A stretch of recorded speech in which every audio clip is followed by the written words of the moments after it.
1 फरवरी के पीछे क्यों पड़ गए? अपना बजट भी है उस दिन, मार्केट ट्रेड भी कर रहा होगा अगले सैटरडे को, और ट्रम्प साहब सारे टैरिफ भी उसी दिन इम्पोज करने का मन बना रहे हैं।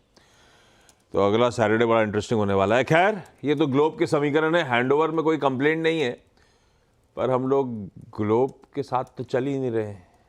अपनी चाल है, अपनी अंडर परफॉर्मेंस है, अपनी दिक्कतें हैं। ऐसे में कल के सेशन के बाद पहले ट्रेड सेटअप जान लेते हैं कैसा स्टैक्ड अप है, उसके बाद आज के निफ्टी बैंक के अप्रोच पे आते हैं। कैसा लग रहा है सेटअप आपको?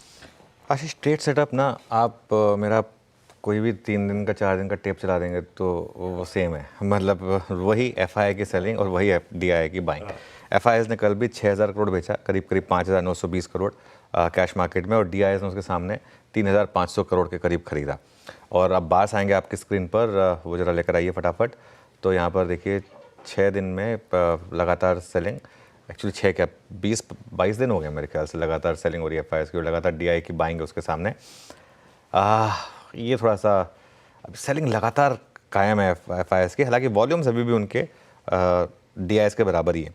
इंडेक्स फ्यूचर्स में पोजीशनिंग लेकर आइए अब जरा। FIIs अभी भी शॉर्ट हैं और काफ़ी हद तक शॉर्ट हैं, और उसके सामने क्लाइंट्स हमारे लॉन्ग हैं। और चेंज देखिए पोजीशनिंग में, कल बहुत क्यूरियसली मामला बैठा। कल ऑलमोस्ट सब ने अपनी पोजीशन सारे तरफ बढ़ाई है, लॉन्ग में भी शॉर्ट में भी।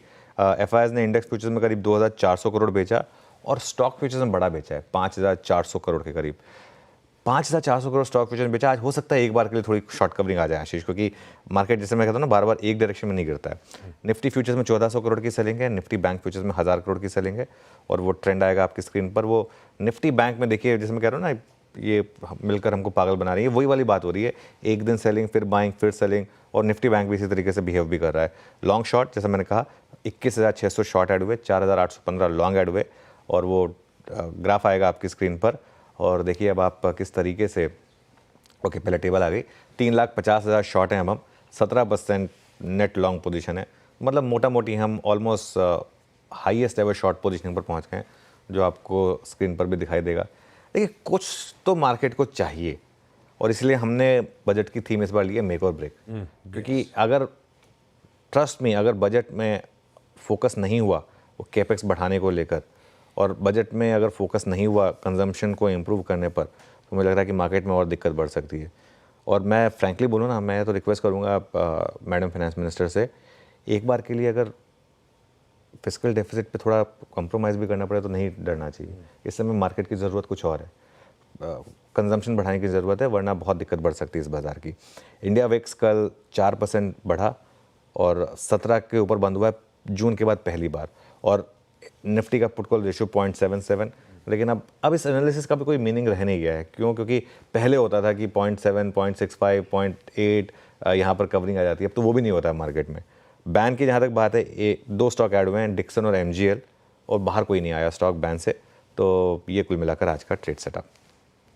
बिल्कुल ठीक, ये है सेटअप अपना। निफ्टी कल का स्क्रीन पर आएगा, वॉलेटिलिटी, पेन सब दिखेगा, पर कल सुबह चर्चा हो रही थी, जब तक बहुत ज़्यादा क्लियर ट्रेंड इस्टेब्लिश ना हो, रेंज को ट्रेड करें। और अपनी रेंज थी, पहला रेजिस्टेंस 23,391 से 482 का जोन। कल का इंट्राडे हाई देखिएगा, और कल सुबह की कमेंट्री में सुनिएगा 23,400 के पास बेचने के मौके ढूंढिए। तो शुरुआती ट्रेड में वो लेवल्स मिले स्क्रीन पे, आपने अगर बेचा होता तो क्या पहला सपोर्ट, क्या दूसरा, या फिर अहम सपोर्ट, सब तोड़ के निफ्टी उनके भी नीचे ट्रेड करना शुरू करा था। तो शुरुआती ट्रेड में अगर वो सेल बटन प्रेस कर लिया होता तो इंट्राडे में बहुत तगड़ा रिवॉर्ड मिला था। तो लेवल्स पे तो खैर बढ़िया चला, पर ये बात अलग है कि सब कुछ तोड़ ताड़ के अब वो कहाँ के खड़ा हो गया है। आपने कहा कुछ टेम्पररी रिस्पाइट प्ले आउट हो सकती है। खैर, मैं इस समय अप्रोच क्या करूँ, निफ्टी पे क्या वॉच करना है? देखिए एक चीज़ आप समझ लीजिए, मार्केट में कल भी क्लोजिंग में मैंने एक व्यू ये लिया था कि अगर आपने शॉर्ट करके पैसा बनाया तो ले जाइए घर, कल सुबह फिर फ्रेश दिन होगा, दोबारा एक मार्केट मौके देगा, क्योंकि ओवरनाइट रखने का कोई फायदा नहीं है इस मार्केट में। अच्छा, इस मार्केट में ना स्विंग्स आपको इतनी मिल रही है ना, हर स्विंग पकड़ने की कोशिश मत करिए। कल फॉर एग्जांपल ये सारी स्विंग थोड़ी ना पकड़नी थी, एक स्विंग काफ़ी थी, वो 23,400 पर बेच के 50 पॉइंट का स्टॉप लॉस लगाने की बात हुई थी। वहाँ से आपको अगर 100-150 पॉइंट भी मिल गया, मैं तो ये भी नहीं कह रहा कि आपको 400 के 400 पॉइंट लेने थे, 100-150 पॉइंट भी अगर आपने ले लिया तो वो अच्छा दिन था आपके लिए। अब देखिए निफ्टी में ना लेवल का कोई मतलब नहीं है, अब मीनिंगलेस हैं ये सारे के सारे लेवल, क्योंकि क्या लेवल वर्क कर रहा है, कौन सा लेवल इस मार्केट में अब तक काम किया है। सारे लेवल्स जो है ना वो काल्पनिक है, क्योंकि अभी बाजार सेंटिमेंट का, ये बाजार लेवल का नहीं है। ये मार्केट वो वाला मार्केट नहीं है कि जिसमें लो पे ले लो हाई पे बेच लो, ये हो ही नहीं रहा। किसी भी लेवल बेचो इवेंचुअली आपका पैसा बन रहा है इस मार्केट में। ये मार्केट अब है डर का। जब तक शॉर्ट डरेगा नहीं ना, ये मार्केट चलेगा नहीं, क्योंकि बायर तो एब्सेंट है इस मार्केट में और बायर नहीं आ रहा है इतनी जल्दी। शॉर्ट इसी वजह से अपने ऐश में। तो शॉर्ट तब डरेगा जब या तो कोई एकदम से कोई एक बड़ा बायर आके बोले कि नहीं अब बस एक फॉर एग्जांपल एक लॉन्ग ओनली एफआई आके कहे कि नहीं अब हिंदुस्तान का बाजार बहुत अट्रैक्टिव हो गया, अब मैं यहाँ पे 10,000 करोड़ दिन के डालने वाला हूँ। या तो इस तरीके का कुछ आ जाए, या कुछ ऐसा आ जाए पॉलिसी रिलेटेड जिससे एकदम से एक 300-400 पॉइंट का गैप अप हो जाए, जिससे कि शॉर्ट डरे। अच्छा, मैं इस मार्केट में शॉर्ट इसलिए भी नहीं कैरी करने को कहता हूँ क्योंकि ये मार्केट इतनी ओवरसोल्ड है कि किसी एक आध दिन कभी ऐसा होगा कि मार्केट में सीधा 300 पॉइंट का गैप अप भी होगा।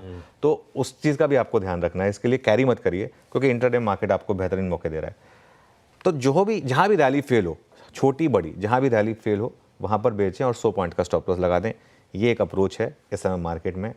एक 22,800 22,900 पर छोटा सपोर्ट है, लेकिन मुझे लगता नहीं कि वो टिकेगा।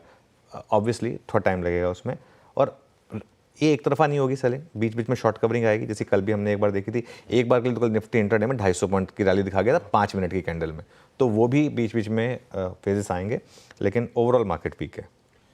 ओवरऑल वीक है भाई साहब, ट्रेंड कमजोरी है, पेन अभी और बचा है शायद।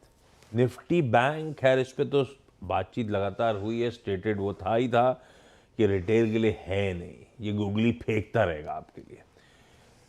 आज एचडीएफसी बैंक के नंबर्स आने हैं, क्या एक्सपेक्टेड उस पर आगे आता हूँ। निफ्टी बैंक पे क्या रणनीति बनेगी? निफ्टी बैंक पे आज मेरी 3 लाइन की रणनीति है। दूर रहे। पहली तो एचडीएफसी बैंक के नतीजे और कमेंट्री पर नज़र रखें, और वो काफ़ी इंपॉर्टेंट है, क्योंकि वो आई थिंक अब पता नहीं मार्केट आवर्स में आएगा या मार्केट आवर्स के बाद आएगा, एग्जैक्ट पता नहीं है। सबसे इंपॉर्टेंट वो है। और जैसा आपने कहा, बैंक निफ्टी एक के बाद एक गूगली फेंक रहा है। चार्ट देखिए बैंक निफ्टी का, अगर आप इसमें से ऊपर बैंक निफ्टी हटा देना तो ऐसा लगेगा कोई स्मॉल कैप स्टॉक है, इस तरीके से बिहेव कर रहा है ये। ना सिर्फ इंट्राडे, बल्कि अगर आप एक वीकली चार्ट भी एक बार बैंक निफ्टी का वीकली चार्ट दिखा दीजिए। मैं क्यों कह रहा हूँ इस चीज़ को कि ये बैंक निफ्टी जो है ये रिटेल के लिए एक जैसे कहते हैं ना ट्रेडिंग ग्रेवयार्ड है, कि क्या कोई मतलब मौके नहीं मिल रहे हैं, और रिटेल के लिए बैंक निफ्टी को ट्रेड करना इम्पॉसिबल है। तो मैं एक व्यू लिया है पिछले 4-5 दिन से कि मैं बैंक निफ्टी पर कोई व्यू नहीं दूंगा, क्योंकि कोई फ़ायदा नहीं है उससे, सबका लॉस ही होगा, और मैं नहीं चाहता कि मेरी वजह से किसी का लॉस हो। तो इसके लिए मैं उस पर कोई व्यू नहीं दूंगा।